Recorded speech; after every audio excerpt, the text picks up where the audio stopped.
So things happen, transitions go, we're all there. I check and make sure the mics are on. It looks like we're all set. Electric Havoc is there. All right, can folks on the chat real quick say if they can hear us, and then we'll jump right into it. Watching, it's a race. Hey everybody, sounds good. All right. Sounds good. Hey, well, this is great. So this is the EF show. We've got Jeremy Likness, who's new to the team, new to Microsoft. Right, and then Arthur Vickers, and you've been working with EF since 12 years now, long time. Oh wow. Okay, so we span the range here. Awesome. Yeah. Okay, well, I'm going to jump right into the community links so we can give you time to get going on your stuff. So hit the other button, things happen. Okay, awesome. Well, we start off with just coincidentally a nice entity framework post by Shahed. He's doing his A through Z series, and this one is on query tags.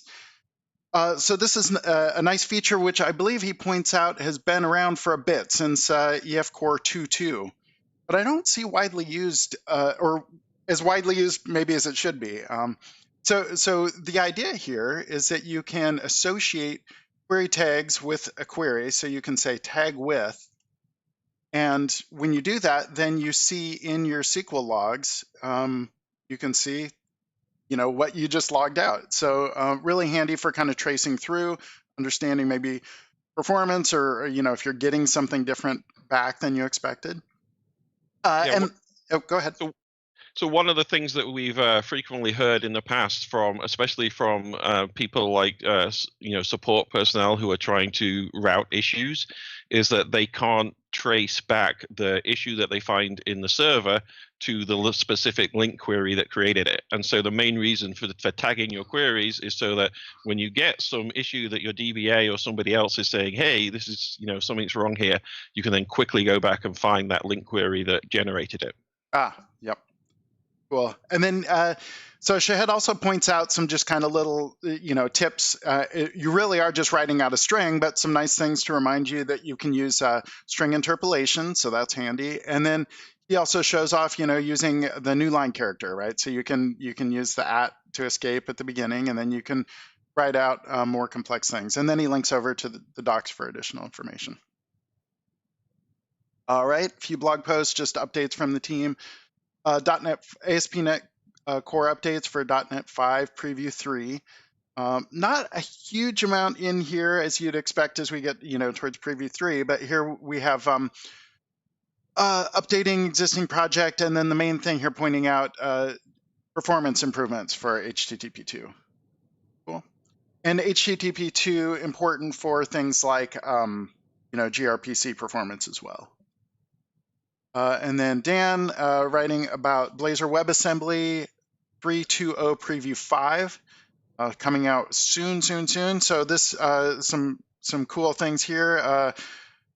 Some kind of better integration things like reading configuration during startup, honoring web config when publishing, things like that, and support for time zones as well. So nice good stuff. This was neat. I just saw this tweet come by. So from Vaco, he's writing about this is higher performance reading, input file reading in Blazor. So the idea here is he's actually you can load up a file, and his example, he loads up 2 gigabytes and the actual parsing part. This is actually kind of interesting. He's going down into and calling directly into some of the mono runtime under the hood. So it's directly calling into things. And, to be aware of some of this is, like you're calling directly like into binary reads and writes and stuff. So, you'd want to understand that as well, but blazing fast. So pretty neat. Andrew Locke writing about preventing mass assignment or overposting with Razor pages. So the idea here is if you naively bind to things, you can, like, say, for instance, here I have a name and an isAdmin. And if I allowed somebody if I just directly bound to isAdmin, then somebody could also post and pass that in a query string or a post.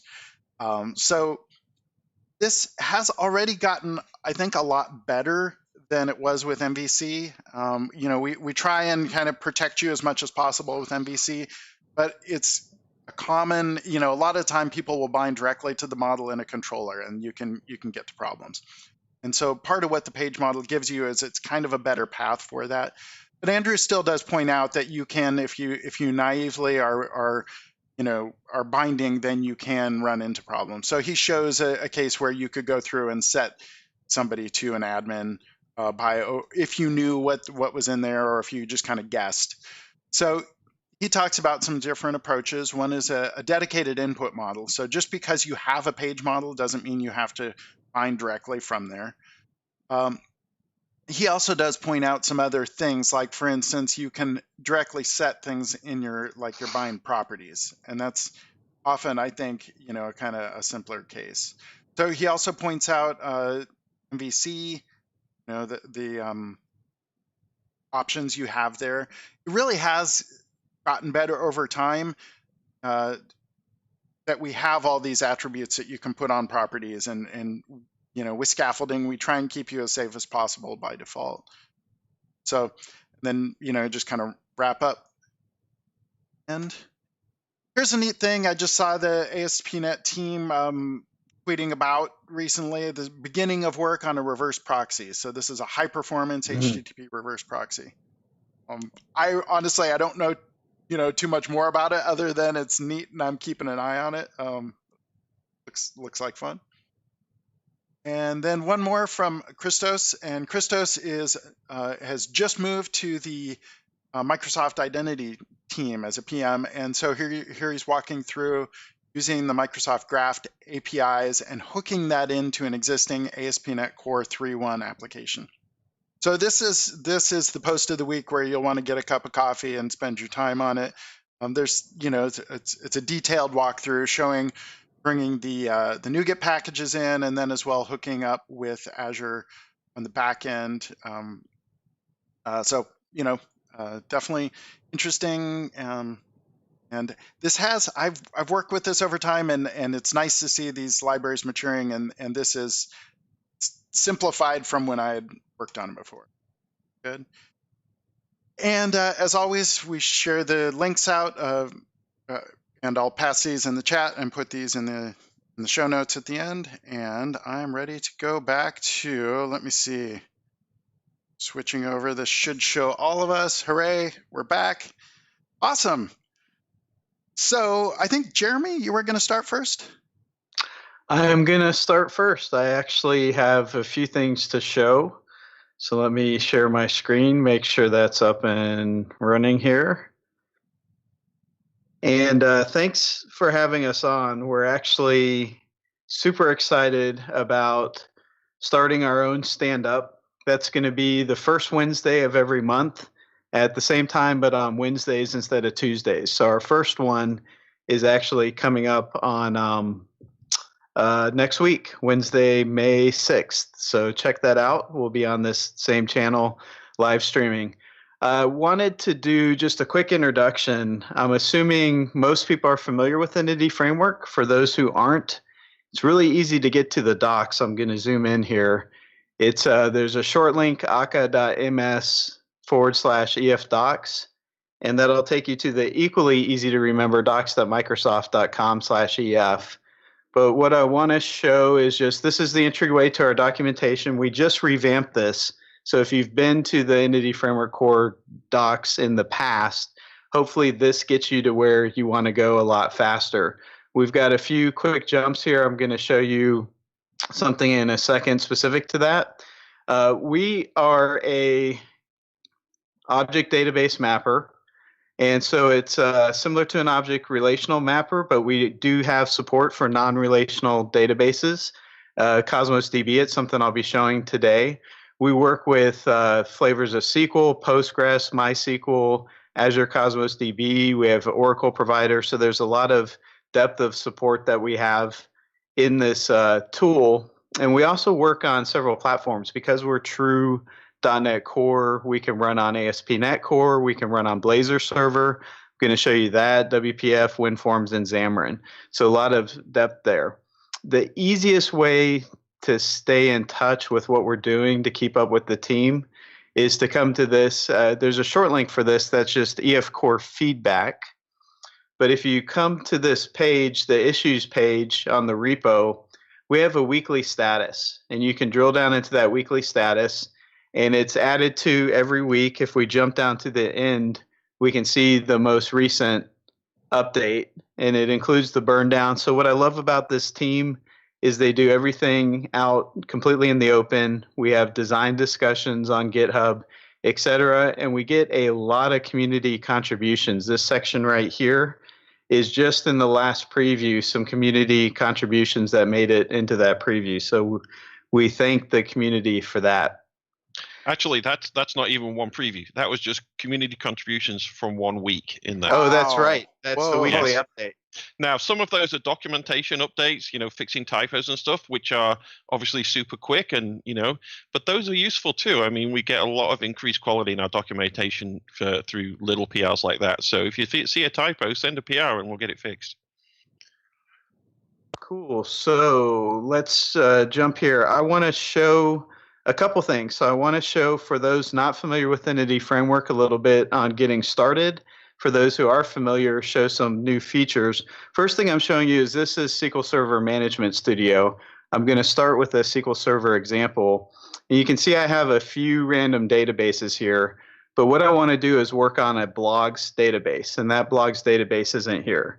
So I'm going to get started with a project, and while I'm spinning up this project, we're going to do new project, dun, dun, dun, and we're going to do a Blazor server project. And while that's spinning up, there's really 3 ways that you can manage the way Entity Framework works with your database. Let me pick this Blazor app, see how much I can talk and navigate at the same time. Let's put this in temp and create. And I'm going to go bleeding edge. What could possibly go wrong? Live coding with the latest preview.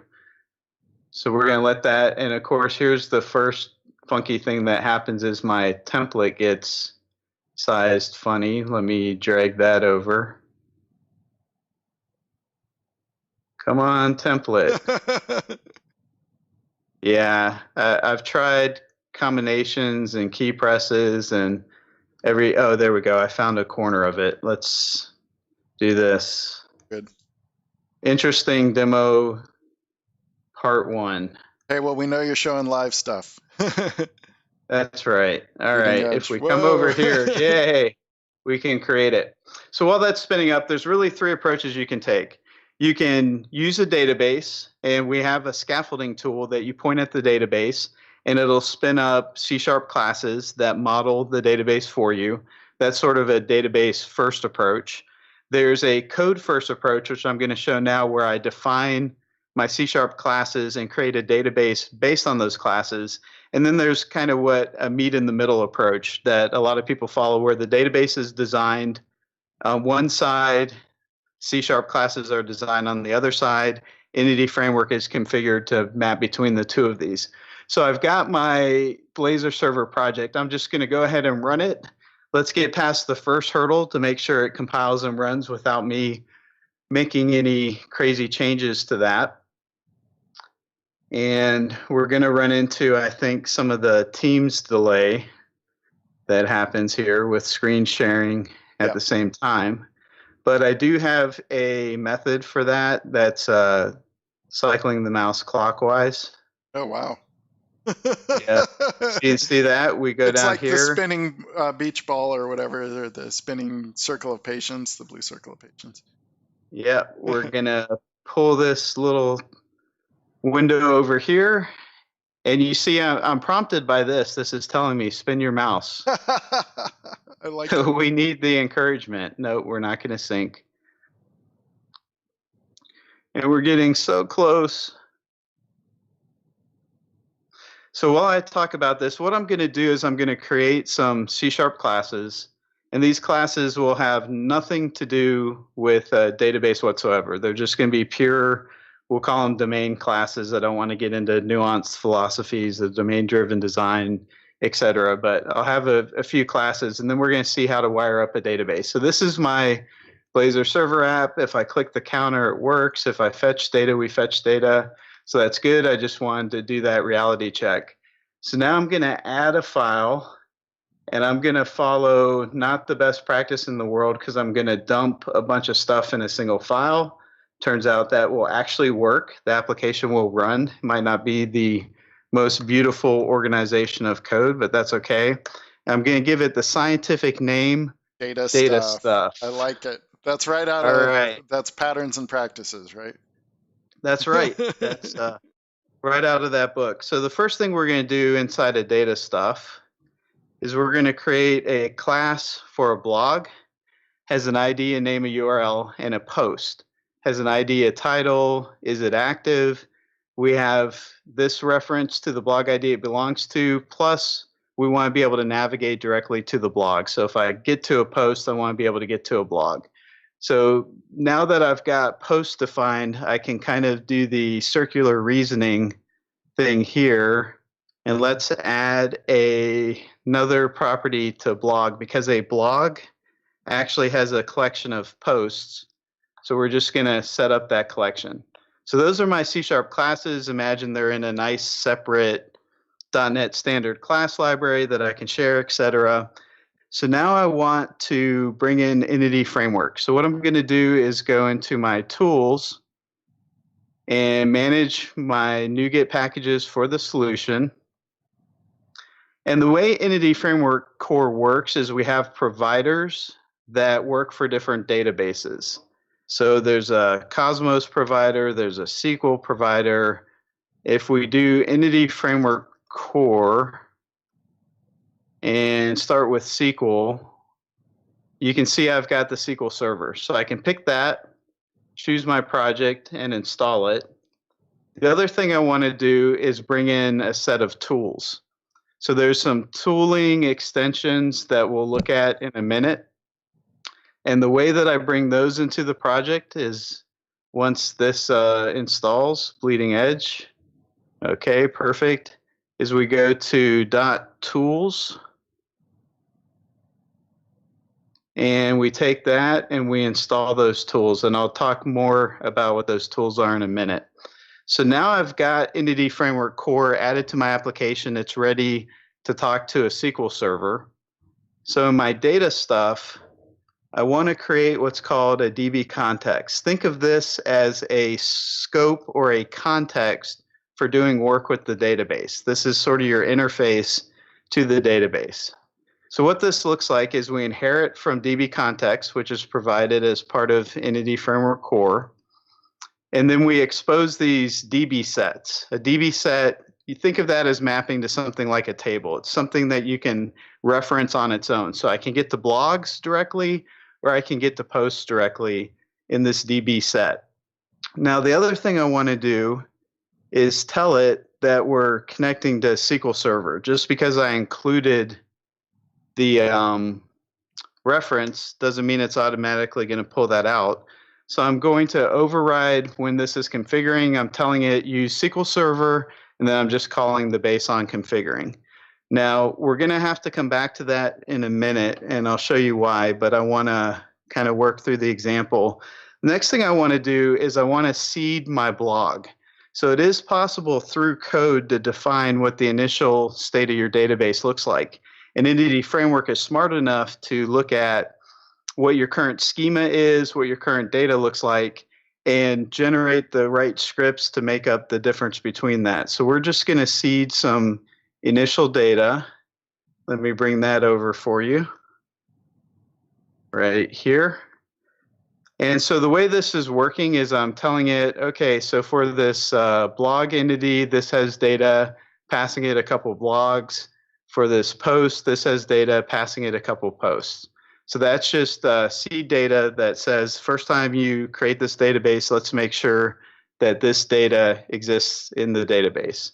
And that seed data, that's been out for a little bit, but for people that I don't know, this was a nice thing when it first came out, that seed data, because this is migration aware and it's kind of more, it's better integrated than kind of the hacks we'd do with like trying to hook in at project start, right? And stuff. Right. So, yeah, I'm actually. Oh, go ahead, Arthur. Yeah, so I'd say a little bit about the seed data. So building the seed data into this model, as you say, John, is nice, and it does. It is in many cases a lot cleaner than calling a method to seed your database. However, usually when writing tests, I would still use a method to seed my database rather than using seed data.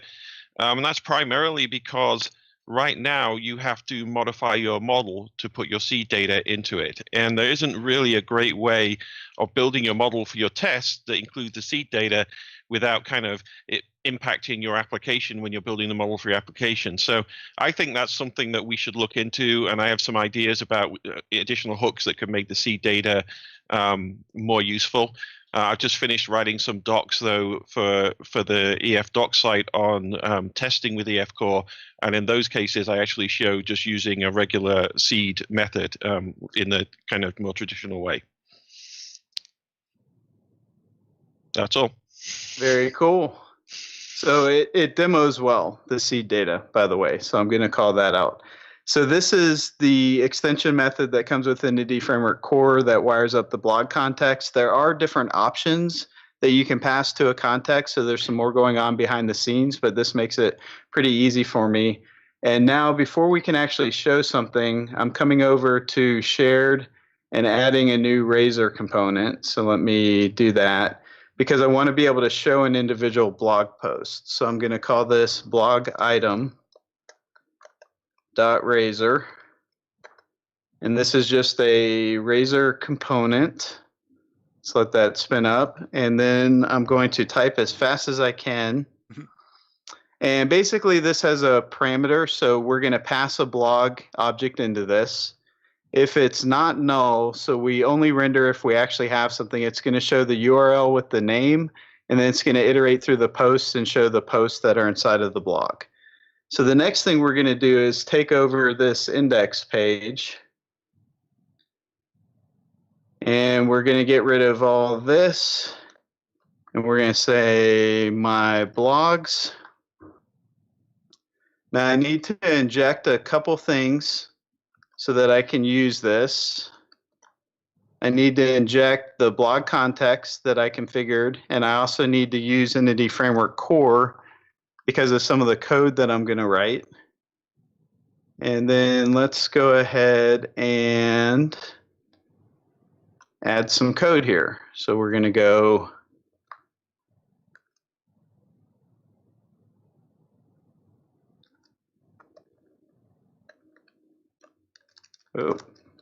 helps if I'm not on caps locks. All right, let's put things in the right place. All right, so what we're doing is if we have a list of blogs, for each blog, we're using our blog item component and passing the blog into it. This is our list of blogs, and when we initialize the component, we're calling, this is my DbContext that I created. I'm going to the blogs. I'm telling it to order by name. So that's one of the nice things about Entity Framework is you can use LINQ. You can actually use some very, very complex, specific, intricate LINQ to define what you're doing. And then I'm just taking this to a list, and that's it. So the initial time this component comes in, it's going to go out, fetch the items from the database, and we're done. So let me go ahead and run this. I'm not expecting this to work well, but I want to show you as a new developer, let's say you were going through these steps and you did the same thing I did and thought, hey, I've got everything in place. What will happen is this will run and we're going to get an error message. And I just want to show that the error messages are pretty explicit on what's going on. So let's take a look at this. We're almost there. We're so close. And now we're running. Of course, I got my prompt here, so I can't resist. I got to do the clockwise. Now I'm going to do that. The good trick. Yeah. The best thing is when you do that and it immediately gets to where you want to go. So actually, I should have just run this without debugging because we would have gotten a nice debug message in the window. But next time. Come on, come on. You can do it. All right, so we got our exception. So relational store has been configured, that's SQL, without specifying either the connection or connection string. So silly me, we need a connection string for this to actually work. So what I'm going to do is go back into data stuff, and where I tell it to use SQL Server, I'm going to give it a nice connection string. And my favorite thing about this is I can share it in the clear because I'm just using my local DB. So we'll do that. Data source, local DB, calling it my blogs integrated security. Let's go ahead and run this one. And we're still going to... That could come from configuration, right? Like that could come from your app settings. Absolutely. It should come from configuration, right? We should never store it in code. This is demo-friendly behavior. Gotcha. Okay. to get through it a little more quickly, but you're absolutely right. It should come from a configuration or something like Key Vault so we can hide our secrets. Now, it popped open in another window for me. Let me drag this over so you can see it. If I can actually hold on to it. Come on, you can do it. All right. So what we got is cannot open database my blogs. The login failed because that database doesn't exist. I showed you that. It's not going to do anything automagic for us. This is why I installed the tools that come with it. Because the way Entity Framework works is, let's see, NuGet, let's go to Package Manager Console, is you can opt in to create something called migrations. What migrations do is they keep track of different steps or iterations of your database. So right now I'm at my first step. So in the Package Manager Console down here, the bottom, I'm going to add a migration called initial. Now what this will do is it'll look at my DbContext and it'll figure out everything needed to create that initial state of DbContext. And you can see it's created a file. If I zoom in over here, you can see I've got migrations here in the code. And I'm going to talk a little bit about how this works in production in a second, but let's just get this going. So now I have a migration. If I come and look at my database and I refresh that, we'll expand it. I'm not going to zoom in because it's, well, I'll go and zoom in just so you can see. So there's no database there yet. So what I need to do is say update database. This will look at the migrations and apply what's needed to get my database to the right state. So we're going to run that. It's building my application so it can pull out the migrations, applying those migrations. Dun, dun, dun. And we'll come back over here. So no blow up, and now we've got my blogs.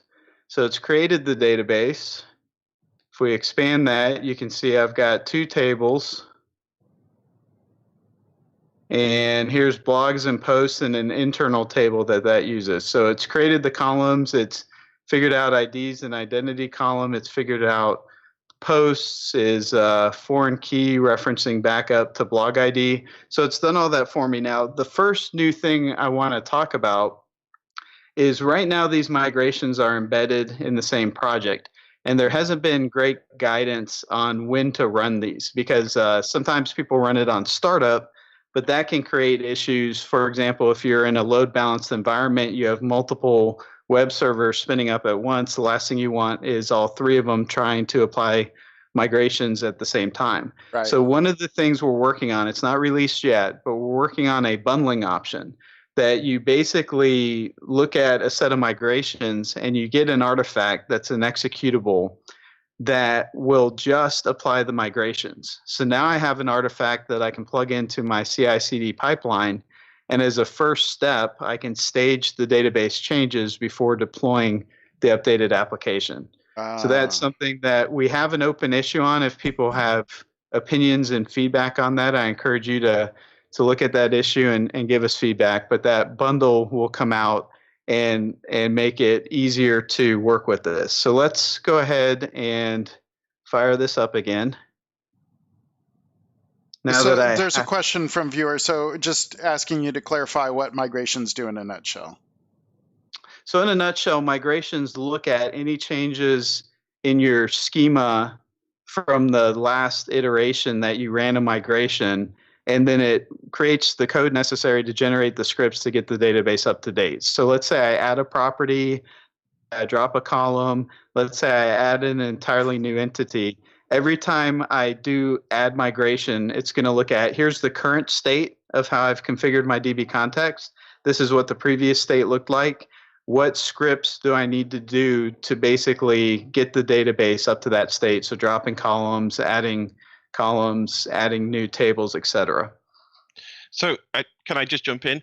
Yeah. So I think if we go back now to what you said at the beginning, it'd be useful to revisit like the different ways that you can use EF. So in the case of migrations, what you're basically doing is saying, my source code, my C# code, that's the source of truth also for my database. I'm defining my database by the mapping in there. And then I'm going to use migrations to translate what I put in my C# code into something that I can incrementally update my database schema with. So that's kind of really driving from the code and using your code as a source of truth. And if you compare that to the other two things that Jeremy talked about at the beginning, the other two ways of using EF, either I have an existing database and I just use it to generate the C# code. So in that case, the database is the source of truth, and I just use it to generate C# code for my mappings. Or the kind of hybrid approach, which is the DBA or somebody else is managing my database. So I'm not using migrations to do it, but I've defined my mappings to that database just in code. And so when, say, the DBA or yourself or whoever's managing the database adds a new column, you just go manually say, okay, I've added a new column on my database. I'll put a property and model. If I need to configure the column name or anything, I'll do it right there. And you kind of migrate them both at the same time. So there isn't really, in that case, kind of one source of truth, as it were. So to the original question, so migrations in a nutshell is when you want the C# code to be your source of truth and use it to drive your database migrations. You can also use migrations to generate, like I can write out the SQL and then I could pass that to a DBA, right?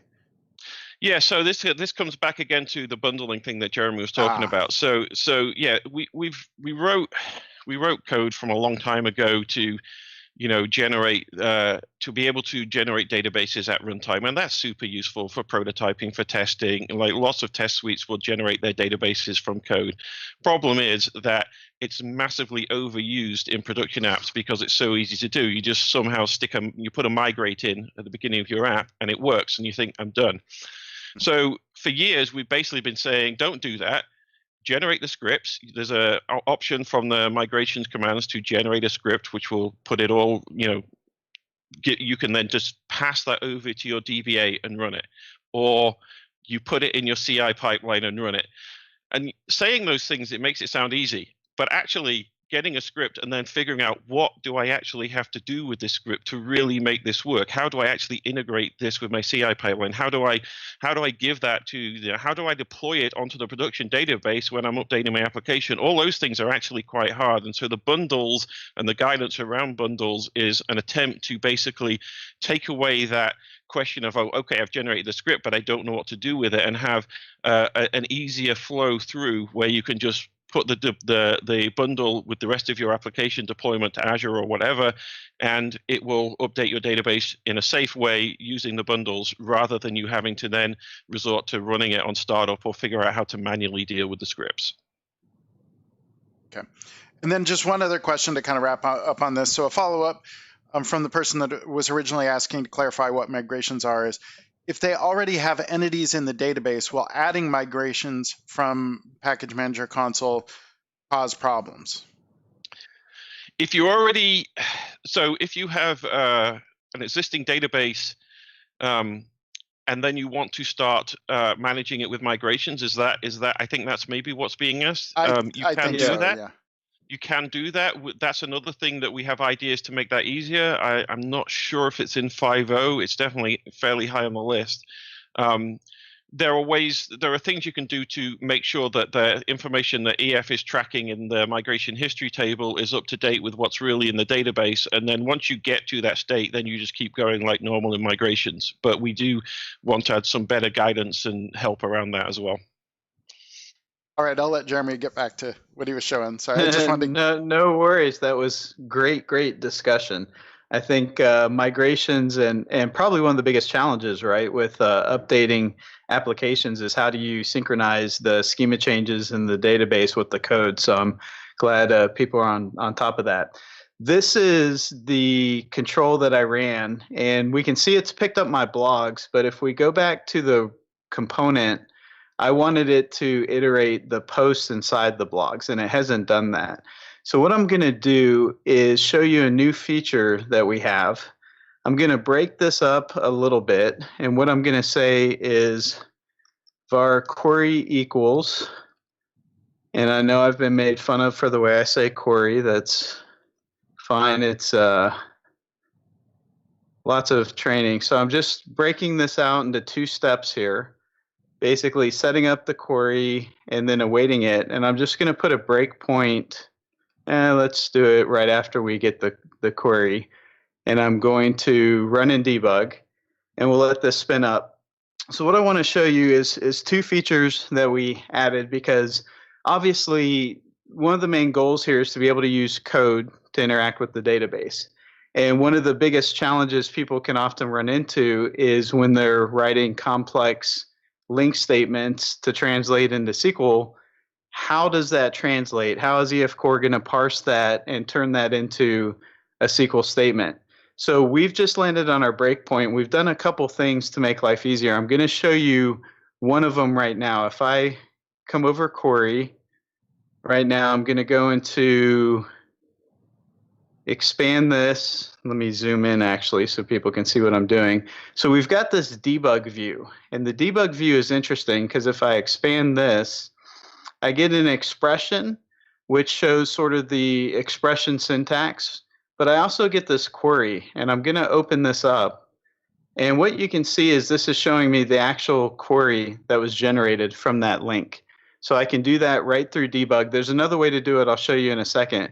But you can see it's grabbing blogs. It's not doing anything with posts. That's because with Entity Framework, you're in total control, and we don't want to bring back the entire database if you don't need the entire database. So what we can do is, I'll let this run through, is we can change this here and say dot include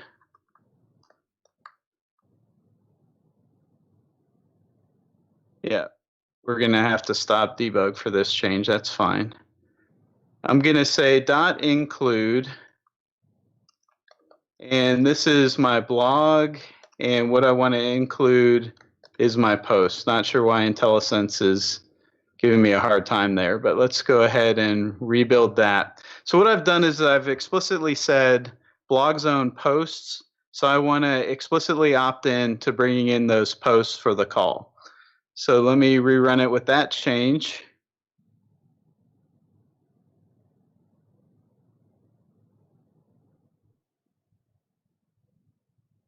And we're going to get to our breakpoint here in just a second. Dun, dun, dun.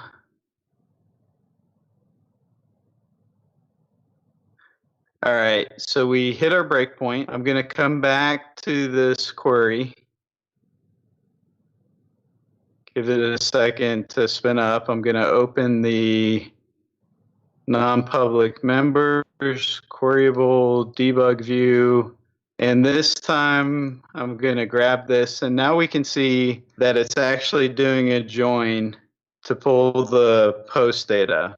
Now this query, by the way, is a perfectly formatted query. I'm not showing an example with parameters, but let me run this and show you what happens when it gets the results back. It's going to pull back, and we're going to see my blog. So we've got 2 posts for each of these, and now it's included the inside. Now if I come over back to SQL Server Management Studio on my newly created database here, I can do a new query and paste in basically what I got from the debug view. Mm-hmm. And I can execute that, and I'm going to get basically the same result that it had. And that'll work with parameters and some other things. So that's useful. One of the things, though, you'll notice is, actually, I don't want to exit out of here. One of the things you'll notice is that the inactive post here is showing. So this is another feature that we just added, is what we call filtered includes. So in this include, where I include B posts, I can come inside here and say where post is active. Let me stop this. So rather than filtering it in the returned list, you can filter it in the query. One more parenthesis. Oh, thank you. This is live. All right. So we'll spin this up and show the other thing. And I was gonna show with tagging, but you already had the blog post for that. So I think I'm gonna jump because I want to show the Cosmos DB example as well. But let's let this spin up, and we've got our page. Dun dun dun. The moment of truth, all from scratch.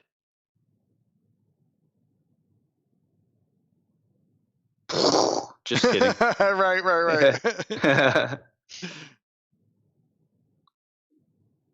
Dun dun dun. So close. Here, let's help it along. You can do it. You're almost there. And actually, let me take off the breakpoint too. We can just blow past that. I know everyone's so excited to see this last example. Give us like the blogs, but not the inactive one. All right, there we go. All the blogs, but not the inactive. So that's that. Let me stop this and close this out. So the nice thing about Entity Framework, and a reason why I think a lot of people who are using it like to use it, is it gives a consistent interface for how you deal with data on the back end. So in that vein, I've got another project here. Now this is a WPF on .NET Core project, just because it's easier for me to show what I want to show. I've got the appropriately named data stuff file in here, so I'm nothing if I'm not consistent. And within that, I've got a blog. Now, I've done the blog a little differently. Cosmos DB doesn't have an ID generator, so you need to create your own unique IDs. So I'm just doing this as a GUID right here and initializing it. I have name, URL, list of posts. And then notice I'm saying owned posts. So this is the thing. We're going to a NoSQL database, so things work differently in document databases. I don't need to have a separate table to hold posts if they always belong to a blog. There are some reasons you might want to split them out, but for the most part, I'm fine with posts just being owned by the blog. So I just give it a title and it is active. The DbContext looks the same, except I'm just exposing blogs. I don't have a separate construct for posts. They're going to be embedded in the blogs. And then instead of using SQL, I've included Cosmos, and I've got my Cosmos endpoint, my top secret key, and my database name. So it should look very familiar to what the other piece looked like. Now in my main window, I'm not going to get into too much of the nuances of XAML, but I'm creating a context here. And then what I'm doing is basically, where's my refresh? So I'm getting a collection view source, so that binds to a list. And I'm telling it to load the blogs. And then I'm setting the blogs to that source. So pretty straightforward piece of code here. When I click save button, guess what? I'm saving changes. So that's it. Let's run this. Debug. Start without debugging. So what we're going to see is this WPF app. So I've got my two blogs. I've got first post, second post. I've got some other blog. So let me just go ahead and do a third post here, and I'll leave it inactive. So I'm typing third post. I'm leaving that blank. I'm going to click save. I've got my awesome modal dialog, so it's round trip. Let's take a look at Cosmos DB itself. So here I've got Cosmos DB open in the portal. We've got my blogs. So it's created a container with the name of the context. And inside of the container, we have 2 items, one for each blog. If I grab this, now this is interesting because I want to talk a little bit about how this works. Document databases don't have locked-in schemas, so we can have different schemas in the same database. So if I decided to put posts as individual entities, they can live in the same document container. They would just have a different discriminator. This is what tells it the type. So we've got the ID. Notice the posts are just embedded in this. And then we've also got this E tag, which is used for concurrency. And this is one of the newer features I wanted to show, because right now, if I have my main window and I'm just going to, let's open up a second one here. So let's go to open folder. So we're going to go to, let me find it. Bin, debug, Netcore app, Cosmos app. I'm trying to figure out where my other window went to. All right, so that one we're done with. Okay, we found that one. So we've got 2 windows side by side. So the classic issue that we have is I could come here and do 4th post. I'm going to do save. And it did that fine. And then I can come over here and do 4th post y'all and do save. Uh-oh. And that'll actually work fine,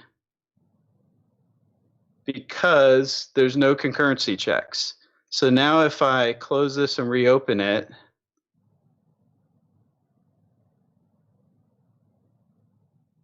hopefully it'll pop up. No, it's going to pop up in a different.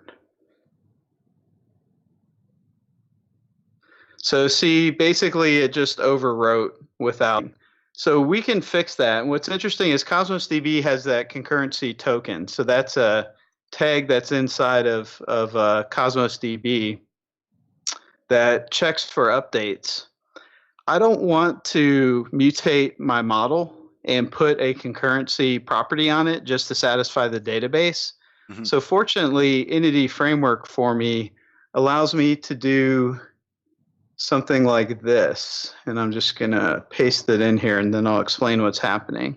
So I can create something called a shadow property. So this is a property that Entity Framework will track, even though it's not explicitly on the model. And there are APIs that allow me to get to this value, even though it's not referenceable directly on the class. If I want to reference it, I can. But here I'm just saying it's a E tag. Now, we've had this functionality for a while, which is creating shadow properties. What's new and what's really nice about this is a community contribution. So we had someone in the community write this code that we merged into the code base, but it basically tells it that that tag is the concurrency tag. So now Entity Framework knows about that tag. So let's go ahead and start. Actually, I didn't want to do that. I want to start one in debug and one not in debug. Let's give it a second to build. I didn't realize before E tag stands for entity tag. Yeah, it's actually a concept that's fairly well known on the web. I've used it. Yeah, I've used it for like caching and that sort of thing, right? We had a similar discussion in our API review. Like E tag, what does that actually mean? We've used it for years, but we don't know. Yeah. Yep, and this is the last thing I want to show before we go. I know we're at about 10 minutes, so I want to make sure if people have questions that they can ask those. But let me just get this window over for you. Come on, you can do it. We are so close. I've actually got it loading in my other window. Here we go. All right, so the one on the right, this is the one that I have running in debug. I'm going to launch another one outside of debug. And it's loading. I'll give it a second and drag it over. Okay. So now we're going to go for the 5th post. So over here, I'm going to say 5th post. Save that. Okay, it's done saving. Now over here, I'm going to say 5th post y'all, because I like to use y'all in that. I'm going to click save, and boom. We got a response status, stub status, and it's going to say precondition not met. But basically, it is understanding that a concurrency violation has occurred. Now, as a user in my code, I can trap that specific exception, and I can decide what I want to do with it. I can show a nice message that says it has changed. Do you want to overwrite or refresh or do whatever that pattern is? But just with that one line of code, I was able to add that piece of functionality without even changing my C# classes. I was able to basically track it stealth mode in the background. And nice. I just want to pull up in this. So this is the pull request that came in. So thanks to our contributors for that, for adding that piece of useful functionality. But hopefully what you've seen is not only how Entity Framework works with relational databases as well as non-relational like Cosmos DB, but also some of the newer features we're adding to make life easier for developers. Things like making it easier to stage upgrades and migrations, things like being able to troubleshoot queries, things like with tag that you can tag and tie it back. So that's what I wanted to do. And I don't know, Arthur, did you have anything you wanted to add before we open it up to general Q&A? I have lots of things that I could add, but I think rather than me saying things, we should answer questions that people actually have. Okay. And let me just add this, though, aka.ms efcore5. So that's a short link, aka.ms efcore5. That's going to take you to the running list of what we've actually released. So there's a high-level plan of what we want to eventually end up in the product. These are by preview what actually is currently in the preview of the product that you can use today. And you can see there's a substantial amount of functionality. Yeah, so we really want people to use the previews. You don't need to have .NET 5 to use the previews. EF Core 5 targets .NET Standard 2.1 still. So you can use it with your 3.1 apps, and we'd love to get your feedback. We love to find the issues before we go live. We try very hard to keep the previews and the daily builds that we also have good quality. You know, we run CI tests on them every night and all of that kind of stuff. I think we have 60,000 or so tests that we run every build now against a couple of TFMs. So yeah, try the previews. It helps us a lot. Well, there's a ton of questions, so I can go through and try and pick some, but both of you should have access to them too. So if you want to cherry pick any that you'd like, that's great too. Let's see. So I saw one asking about release date a while ago. That one, so we're going to release with .NET 5 in November. So that's when GA of EF5 will be, EF Core 5. Okay. Let me see. A question on, let me see. Is there anything planned on incremental DB first versus scaffold DbContext?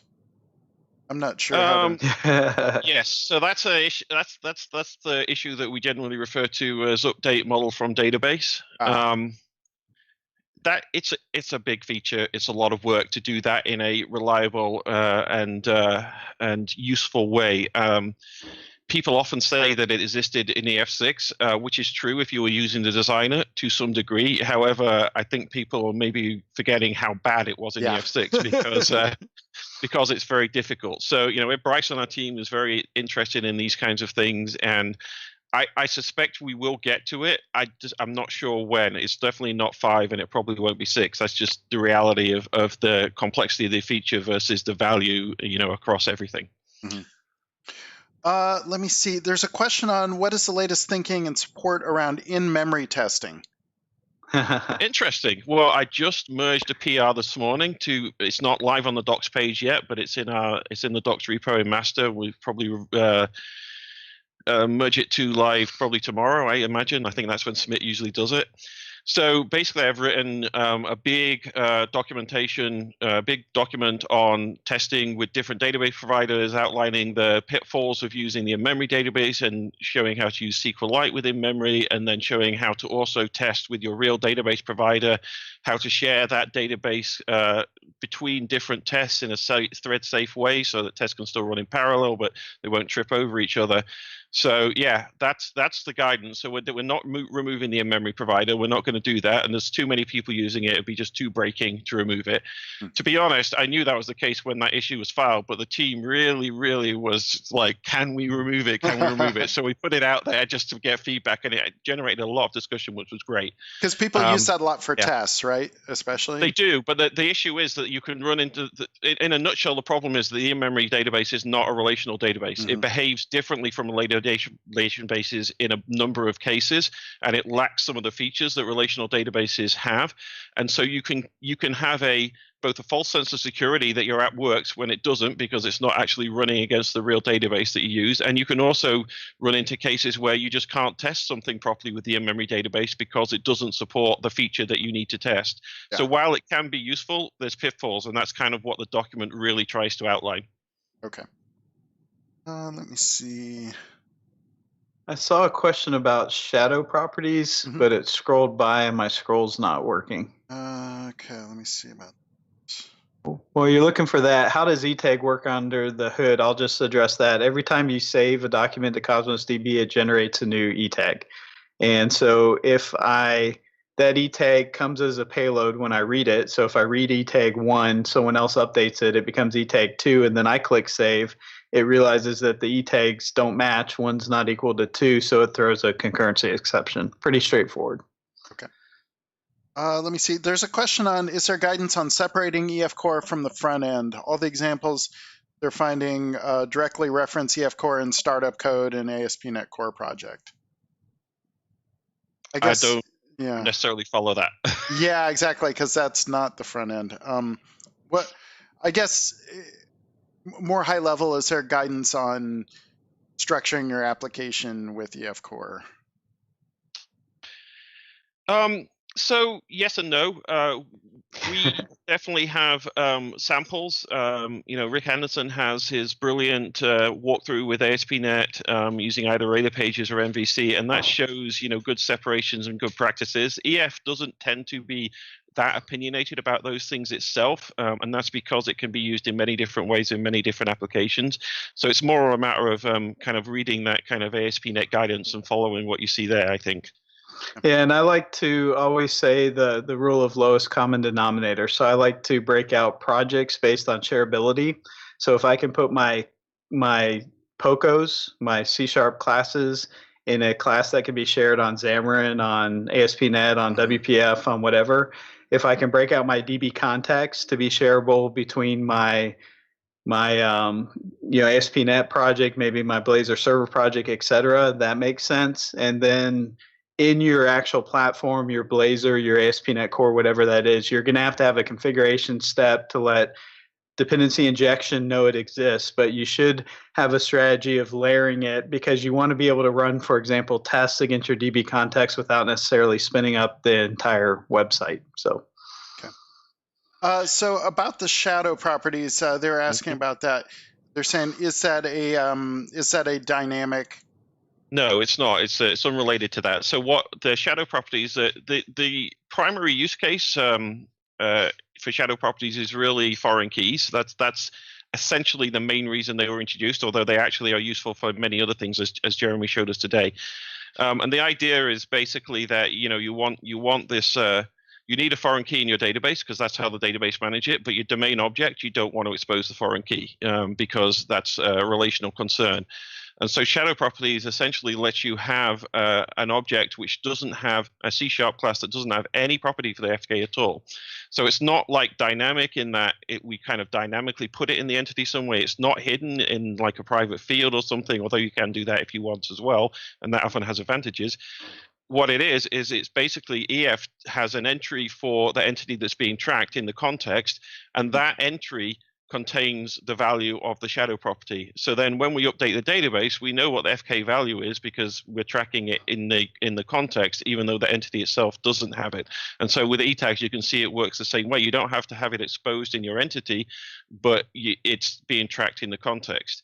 Now, the thing to look out for when using shadow properties is if you are sending your entities back and forth across a disconnected, if you're sending them to a client and then bringing them back, you're going to lose that information. So in those situations, if you need that information to be preserved, you have to either send it as a hidden field or do some other thing. But that's the thing to look out for with shadow properties. Okay. Wow, lots of great questions coming in. So here's one. Should I use Entity Framework in Azure Functions? Jeremy? That's a good one. It can be used. So when you're using a certain platform, I like to take advantage of the features of that platform. One of the nice things about Azure Functions is this system of triggers and bindings that make it really easy to interact with data sources and let the host manage lifecycle and scope. So having said that, to me, it feels like a little bit of overkill to use an Entity Framework if your functions are really well defined, doing one small task here and there. However, it is possible. People do use it in Azure Functions. We get issues when it doesn't work the way they want it to, but it can be successfully used. Just a question of, are you looking first at what the platform provides out of the box for features that make it easier for rapid development and scale before you add in the overhead and complexity of standing up a whole DbContext for a very short-lived function endpoint? I'll add one more thing to that, which is the Azure Functions does some interesting things with its build, the way it builds and the way it lays out things, like where it puts binary files, for example. It doesn't necessarily put them in the bin folder like you might expect, and so there are some gotchas, if you like. We're going to update some documentation on that. And also, in earlier versions of Azure Functions, it was easy to get clashes with Entity Framework versions. They're making that better in Azure Functions. I don't know what the state is right now. So it certainly is going to become easier to use with Azure Functions if you want to do that. But like Jeremy said, whether or not that's the best idea, it probably depends on your situation. Okay. Let me see. There's a question or discussion on how Entity Framework relates to GraphQL. Is there any overlap?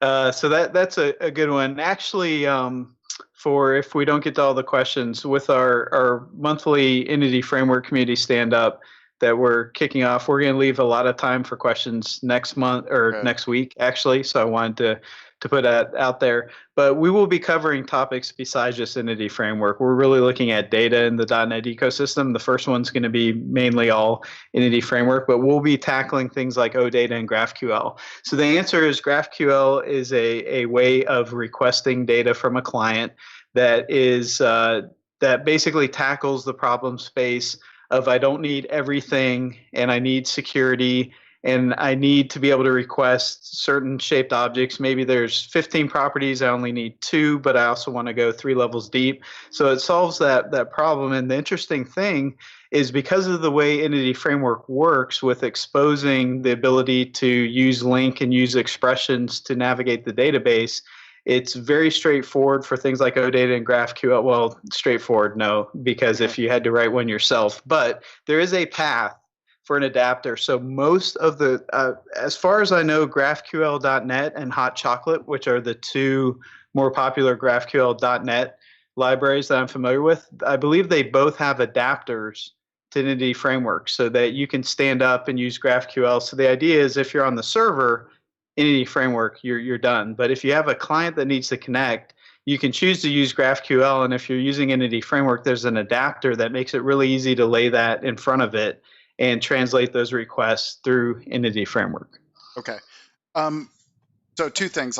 One question that I had, or comment-ish question, I don't know, and then about to wrap up, I guess. But so I think I felt like over time, migrations initially used to be more kind of database agnostic, and now they seem more typed. There's like it's very specific. It's SQL Server types and stuff. Yes. We had a dream that we could make them enough database agnostic that it would be useful, but they were never really database agnostic in EF6 or in EF Core. And in reality, what we found is that there's too many differences and too many tooling issues and too many bits of complexity to try and make them agnostic and yet still fully support everything that the different databases support. So we've kind of basically said, look, the reality is that they're not database agnostic. Now, that doesn't mean that you can't, if you want to, still write migrations that are essentially the same with little bits of, conditional code for different databases. But we're not driving that as the main scenario because it's too easy to fall into a pit of failure if you do that. And it's too easy to not even realize you're falling into a pit of failure until it's too late, because things seem to work and then they don't. So, yeah, that's. It would have been great if we could have fully agnostic, database migrations across any provider, but it didn't work out that way. Well, I think also seeing like Cosmos DB being significantly different, right? Then it's like, well, I wouldn't expect them to. Now, yes. One other. I'll answer the Magic Unicorns question. That was that was my closing question. It's a good one to finish with.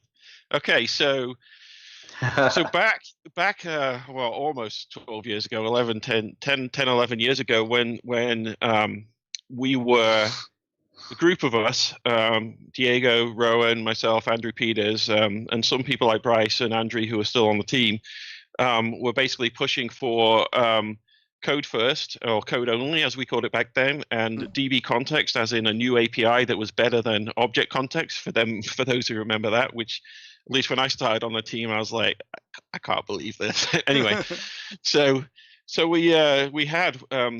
we put that out in a preview, and our preview was called ADO.NET Entity Framework Community Technology Preview 5.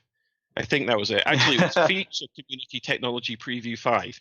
That was the full name. So Hanselman saw that, said, I'm not going to call it that. It creates the database for you magically in this code first way. So we'll just call it the Magic Unicorn Edition. And so basically that's where Magic Unicorn Edition, that's where Magic Unicorn Edition came from. And then that's where the unicorn theme of the EF team, and that's why we bought inflatable unicorns and filled Rowan's office with them and all that kind of thing. So that's where unicorns comes from originally on the EF team. It's all Hanselman's fault. You can blame him. I love it. Awesome. Well, this has been incredible. And so for all we didn't get to all the questions. There were tons of them. So this is the plug. Show up next week. And then, so it's going to be next Wednesday, May 6th. May 6th, yep. And then same sort of format. We're doing kind of, we set you all up with the community stand-up, game plan and all that. So that's cool. And then is it every month that you're going to be going then from then on, or? Yeah, to start with, the first Wednesday of every month, 10 a.m. Pacific. And then if there's more demand and I can talk the team into backing up that demand, we'll go more frequently. But we're going to start out once a month and see how that goes. Awesome. All right. Well, thanks a bunch. This was really cool. It was great just seeing all the new stuff that's coming, and learning the trick about spinning the cursor is probably going to be one of my key takeaways. Awesome. All right. Thanks a bunch. Yep. Thanks, everyone. Thanks.